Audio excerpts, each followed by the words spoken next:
Bienvenidos queridos amigos, queridas amigas, a este momento especial de estudio de la Biblia a través del libro de Hebreos. ¿Alguna vez usted se puso a pensar en Jesús como su hermano mayor, como su tutor, como su guía, como su protector? Estamos en la lección ya número 4. Vamos a dedicar un tiempo especial para estudiar este tema importante.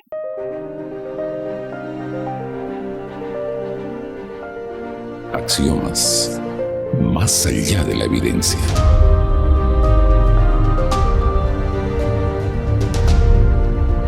El libro de Hebreos, el capítulo 2, versículo 11, dice: porque Él santifica a los que son santificados, de uno son todos, por lo cual no se avergüenza de llamarlos hermanos.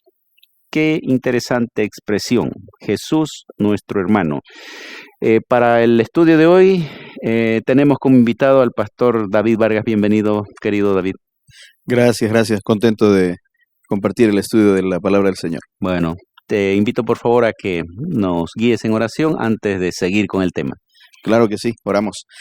Nuestro Señor, nuestro Padre, te agradecemos por tu palabra. Gracias por la Biblia, gracias por esta luz que necesitamos tanto.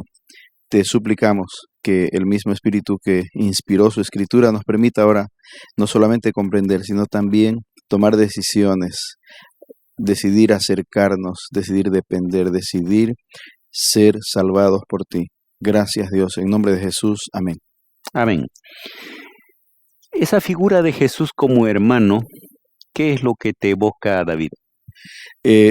La verdad que de manera personal preferiría tener a Dios como papá, a Dios como el rey que se vio en otra lección también, el soberano del universo. Pero qué grande es el amor de Dios, que procurando acercarse al ser humano, el Señor Jesús al venir y ocupar nuestro lugar en la paga del pecado, después ofrece una proximidad mayor. Realmente una proximidad ya extrema. No sé qué proximidad más podría existir.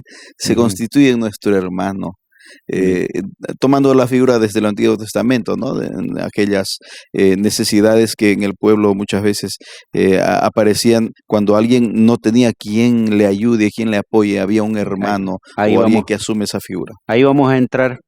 Decías, yo preferiría una imagen de rey, de protector, y creo que depende bastante, digamos, la imagen que uno tenga de la figura presentada, sea padre, sea rey, sea hermano, y en algunos casos es probable que aún la relación de hermandad en esta tierra sea limitada o tal vez fragmentada, y en ese caso no se va a poder entender claramente, pero justamente el texto bíblico nos va a ayudar a dar las características, qué tipo de hermano. Correcto, por eso dice hermano fiel, porque en muchas familias existe la figura no mejor de hermano, ¿no? Hasta un hermano podría fallar, podría hacer daño a un ser humano, y ahora aparece el hermano fiel, el verdadero hermano. Una de las cualidades del Antiguo Testamento era justamente de que al quedar huérfanos un grupo de hijos, el hermano mayor asumía una responsabilidad. Esa responsabilidad era de cuidado, de protección, como en algunas sociedades y en algunas familias también lo es, ¿no? Además, la tutoría, y culturalmente hasta él podía transformarse en uno que rescataba al hermano si había caído en desgracia o en esclavitud. Ampliemos un poquito ese concepto de Jesús como hermano. Levítico 25, para quien quisiera consultar, puede confirmar cómo en el Antiguo Testamento ya se había establecido esa posibilidad. Existía, por ejemplo, el año del jubileo, ¿verdad? Cada 50 años alguien podría rescatar bienes, posiciones, recuperar libertad, por ejemplo. Pero en el ínterin, para no esperar los 50 años y la llegada del jubileo, existía la posibilidad de conseguir un rescatador, alguien, una amistad que con mucho amor y compromiso. El pariente cercano, que en muchos casos era justamente el hermano. Generalmente un hermano, ¿no? le rescata. Si no el había, rescate entonces era, ya venía el otro más próximo, ¿no? ajá, un amigo próximo podría ser O un también, ¿no? familiar. Familiar ahí que tenga que pagar. La idea es que no apenas garantiza, sino que paga realmente. Y en este caso Jesús es ese hermano mayor, ese pariente más cercano que viene en nuestro rescate y paga. En nuestro caso, no solamente un pago monetario, ¿verdad? No alcanzaría jamás algún pago por nuestro pecado. El Señor se entregó a sí mismo. Nos rescató. Yo aquí estaba pensando, ¿qué estarías dispuesto a hacer por tu hermano? Wow. Eh, ¿Cuánto amas a tu hermano que estarías dispuesto a rescatarlo? Y ese rescate significa muchas veces un sacrificio. Es complicado, ¿no? Complicadísimo Pero porque debiera haber ese compromiso porque eso es lo que Jesús hace con nosotros. ese sería el verdadero amor de hermano. Ujú. En este caso, el tema también nos aporta al ambiente familiar, al grupo familiar.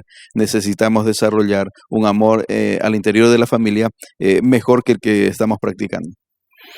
Ahora, cuando hablamos aquí de hermano, em, le preguntaba a David hace rato qué te evoca la figura de hermano y le pregunto aquí ahora a nuestra audiencia, ¿no? Claro. ¿Usted se enorgullece de su familia, de su hermano? En el caso de hermano hablamos hermano, hermana. Eh, ¿Cómo está esa situación? ¿O su hermano se enorgullece de usted? Hay ¿Cómo situaciones se en las que llevan? hay personas que sí, ¿no? Evoca el nombre de la persona y dice, yo soy hermano de esta persona, pero hay algunos que dicen, no vas a decir que, que eres mi hermano. Jesús dice acá que él no se avergüenza Wow. Y de podría llamarlos hermanos. avergonzarse.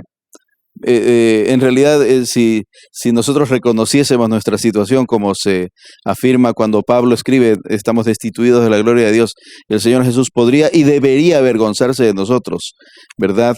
Pero no lo hace. Prefiere asumir la actitud a nuestro favor. No se avergüenza de nosotros, se acerca a nosotros. Y ahora el texto que leemos dice, no se avergüence de llamarse hermano de nosotros, el versículo 11, ¿no? Ujú.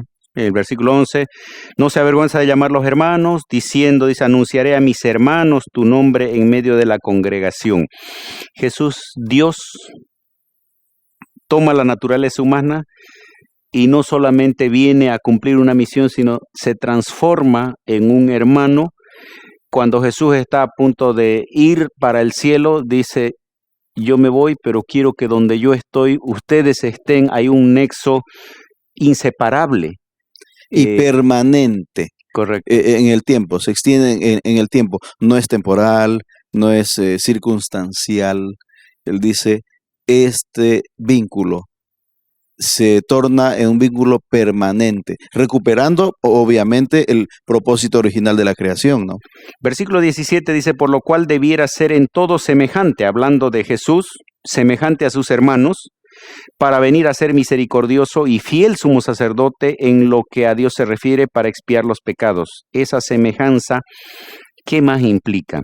En esta traducción que tengo a mano dice compasivo. Aquel término que allí decía misericordioso, compasivo. Es decir, que el Señor Jesús no asume apenas una figura de hermano o posición de hermano, sino también la actitud de hermano verdadero. Tiene misericordia, tiene compasión, tiene empatía, se identifica con cada uno de nosotros. Aunque no lo merecemos, asume ese rol de defensa, protección, tutelaje, todo lo que nos haga falta a fin de rescatarnos. Ahí aparece también dos términos, ¿no? Relacionados justamente a este aspecto de la naturaleza, los términos carne y sangre. Wow. Se repiten en varios momentos en la Biblia, en el Nuevo Testamento principalmente. ¿Qué nos dice esta expresión? Wow. Él asume lo nuestro de manera completa, de manera completa. Interesante que no era una figura humana. Él asume nuestra humanidad, se identifica totalmente y aunque nuestra carnalidad, nuestra carne y sangre están en enemistad con Dios. Aunque estamos bajo la esclavitud del pecado, el diablo tiene dominio sobre nosotros. De esa situación nos viene a rescatar. Bien, vamos a ir a una pausa y enseguida volvemos. Ya retornamos con Axiomas.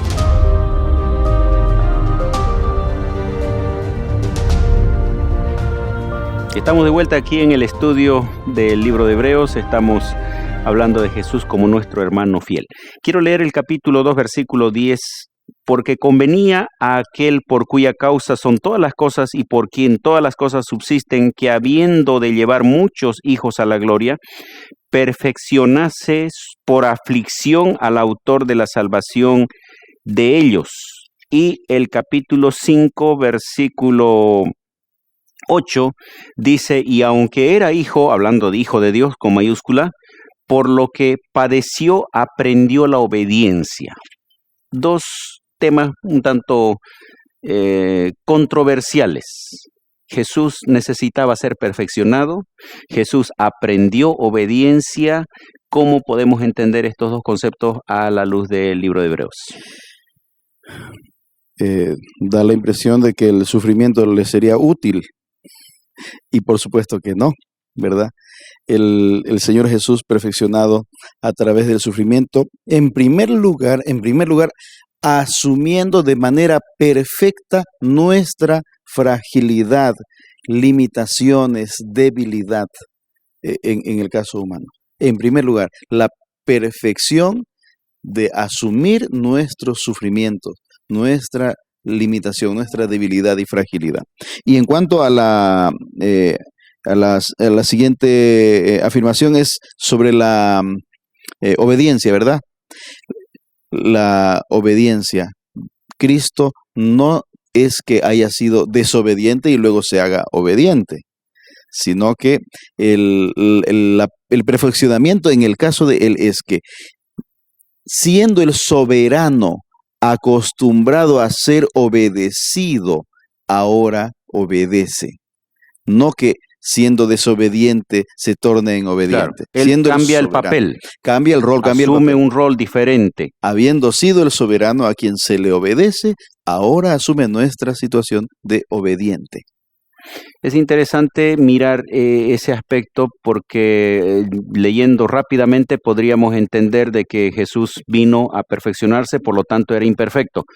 Estamos hablando principalmente de que Jesús viene a tomar la naturaleza humana, nos ayuda a nosotros a mostrar el camino por el que debemos caminar y al mismo tiempo se transforma en un modelo que vamos a encontrarlo ya en la parte final de nuestra lección como un ejemplo, porque leímos anteriormente, tenía que ser semejante a sus hermanos, para que con su semejanza en todo pueda ser un ejemplo válido. De lo contrario sería solo una ilustración, pero no se aplicaría para nuestra vida.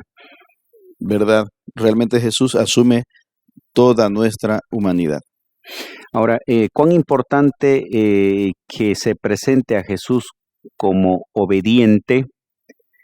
Y nosotros que seguimos el ejemplo de Jesús, nos cuesta obedecer. A veces buscamos la manera de ver qué obedecer y qué no obedecer. Y hay una lucha en muchas personas de ver qué parte se aplica y qué parte ya no se aplica para nuestro tiempo, especialmente hablando de los mandamientos, de la ley de Dios. ¿Cómo estamos imitando la actitud de Jesús si nosotros no estamos teniendo la actitud de obediencia? A veces la conveniencia prevalece sobre la obediencia. En nuestro caso, ¿no? Muchísimas veces procurando adecuar el contenido de la Biblia o de los mandamientos de Dios a nuestro pensamiento, a nuestro filtro, ¿verdad? Filtro decisorio. Y sin embargo, es al revés, el proceso tendría que ser inverso, ¿no? Nosotros adecuarnos a Dios, no adecuando la palabra de Dios a nuestro modo de pensar. Y en ese caso, ahí está el modelo. Jesús haciéndose obediente total, obediente, pleno, habiendo sido el soberano a quien se le debía obedecer siempre en todo. Ahora Él nos da el ejemplo y obedece de veras en todo. El texto dice hasta la muerte y muerte de cruz. Bien. Hebreos capítulo 12, el 11 presentaba un gran grupo de testigos. O que muestran que se puede ser fiel a Dios, en muchos casos eligiendo rechazar algunas cosas, como en el caso de Moisés, ¿no?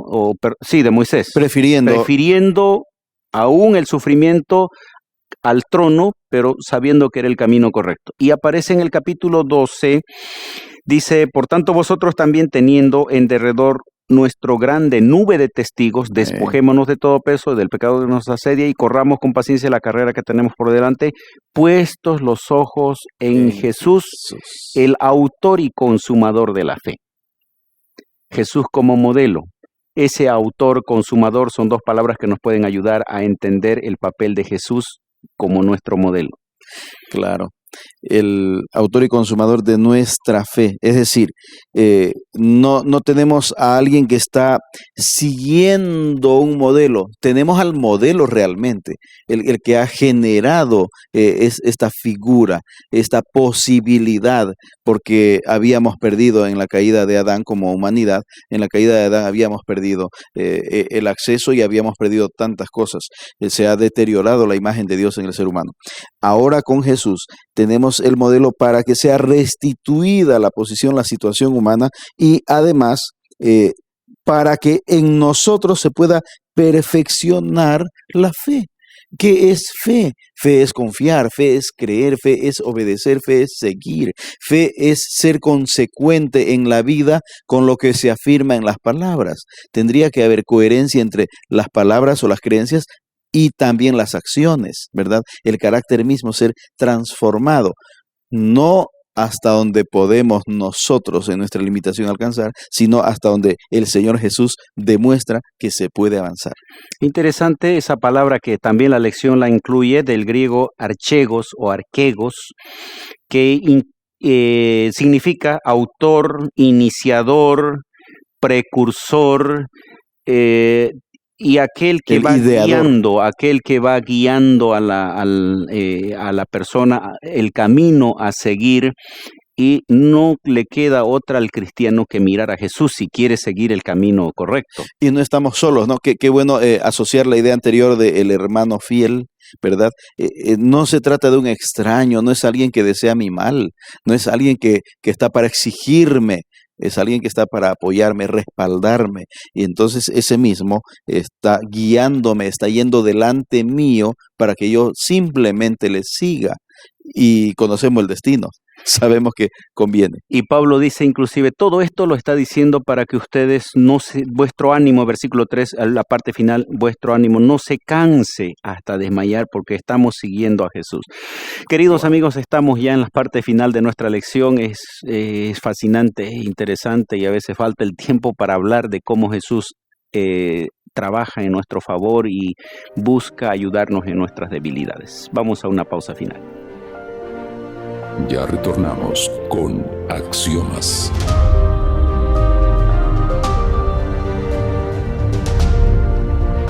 Hemos llegado a la parte final de nuestro estudio. Les agradecemos a ustedes por ser parte de este momento, de abrir la Biblia, estudiar, dialogar. Quiero agradecer también a David. Gracias, David, por estar con nosotros. Amén. Y por favor, danos una conclusión de este tema. Amén, con gusto. Tenemos a Jesús, imaginémoslo, presentándose ahora delante del Padre en la parte final, en la realización del gran propósito divino para la humanidad.